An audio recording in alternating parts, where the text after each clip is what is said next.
আমার ফুল ফ্যামিলিকে মারার প্ল্যান ছিল এবং যারা ছিল তারা জয় বাংলা ক্যাম্পেইন করতো ছাত্রলীগের লোক এবং তাদের ভাষ্যমতে আপনারা হয়তো ধারমুখ থেকে শুনেছেন। তারা বলেছে কাফি ধানমন্ডি 32 পড়াইছে, যার জন্য তার ঘরবাড়ি পুড়িয়ে দেওয়া হয়েছে। কনফিডেন্ট নিয়ে বলতে পারবো আপনাদের গণমাধ্যম কর্মী ভাইদের মাধ্যমে যে কোনো ব্যক্তি সে তার বাসায় মুরগি আছে, হাঁস আছে, কবুতর আছে, একটা খাঁচার ভিতরে আটটাই একটা পশুকে জ্বালাই দেওয়ার মতো কলিজা কাজ করবে না।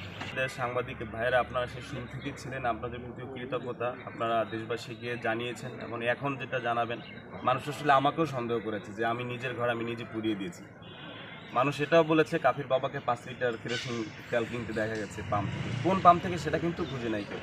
কনফিডেন্ট নিয়ে বলতে পারবো আপনাদের গণমাধ্যম কর্মী ভাইদের মাধ্যমে যে কোনো ব্যক্তি সে তার বাসায় মুরগি আছে, হাঁস আছে, কবুতর আছে, একটা খাঁচার ভিতরে আটটাই একটা পশুকে জ্বালাই দেওয়ার মতো কলিজা কাজ করবে না।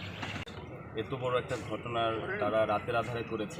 আমার বাসায় সিসি ক্যামেরা ছিল না, সেখান থেকে মানে সমুদ্রের মধ্য থেকে আসামিদেরকে উঠে নিয়ে আসা। তো সেটা আমি সমস্ত প্রশাসনকে ধন্যবাদ জানাবো, কৃতজ্ঞতা। বিশেষ করে আমার জেলা পুলিশ, আমাদের এসপি স্যার জাহিদ স্যার এবং তিনি যে টিম দিয়েছিলেন জাহিদ স্যার এবং তার সাথে রফিক ভাই যারা ছিলেন, তারা মানে চ্যালেঞ্জ হিসেবে কাজটা করেছে। শাহিদুল ইসলাম সজল স্যার, তো এডিশনাল এসপি স্যার, তারা আমি তাদের সাথে নিয়মিত যোগাযোগ রেখেছি। আমি যখন ক্লাস 9-10-এ পড়তাম দারুণাজাতে, তখন আমার এক ইংলিশ টিচার ছিলেন। তখন উনি বলছিলেন যে আইনের হাত অনেক লম্বা। এটা আসলে আমি বাস্তবতায় এসে দেখেছি যে যারা এই আমাদের এডিশনাল এসপি স্যার সজল স্যার, তার নেতৃত্বে যেভাবে কাজ হচ্ছে, আগাচ্ছে, এটা আমি আসলে না দেখলে বিশ্বাস করতাম না। শুধু আমি বাইরে ছিলাম, আমার বাবা মা ভাই ভাবি, আমি একটা ভুল মেসেজ দিয়েছিলাম যে আমার ভাতিজির বয়স 4 বছর, এরকম একটা ভুল। ওর জাস্ট 1 মাস কতদিন জানো, তারা সবাই ভিতরে ছিল। এবং আপনারা পুলিশ এসপি স্যারের কাছ থেকে আপনারা শুনেছেন যে আমার ঘরের বাইরের দরজা লাগানো ছিল। এটা আপনার বক্তব্য আপনারা অলরেডি পেয়েছেন।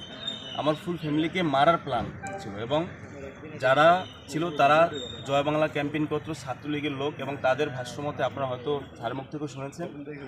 তারা বলেছে কাফি ধানমন্ডি 32 পড়াইছে, যার জন্য তার ঘরবাড়ি পুড়িয়ে দেওয়া হয়েছে। তো আমি আপনাদের সাহায্য চাই।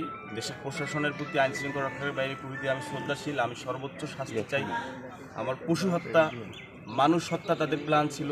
এভাবে একটা পুরো বাড়ি বাইরে থেকে লাগাইয়া পুড়াই দেওয়া, আমি এই সরকারের কাছে, এই সরকার যদি না থাকে, সামনে যে সরকার আসবে, আমি দেশের প্রতি আইন শৃঙ্খলা রক্ষাকারী বাহিনীর প্রতি শ্রদ্ধাশীল। আমি সর্বোচ্চ শাস্তি চাই। আজকে আমার নিরাপত্তার জন্য আমি দেশের আইন শৃঙ্খলা রক্ষাকারী বাহিনীর প্রতি আমাদের আবেদন থাকবে দোষীদেরকে যাতে সর্বোচ্চ শাস্তি দেওয়া হয়। এবং এটা তো দিনের মতো পরিষ্কার। আপনারা দেখেছেন আমি জুলাই আগস্ট আন্দোলন বরিশাল বিশ্ববিদ্যালয়ের সামনে থেকে ফ্রন্টে থেকে আন্দোলন করেছি।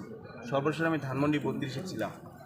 আসামিরা কিন্তু বলেছে যে কাফি ধানমন্ডি জ্বালাইছে, যার জন্য জ্বালিয়ে দেওয়া।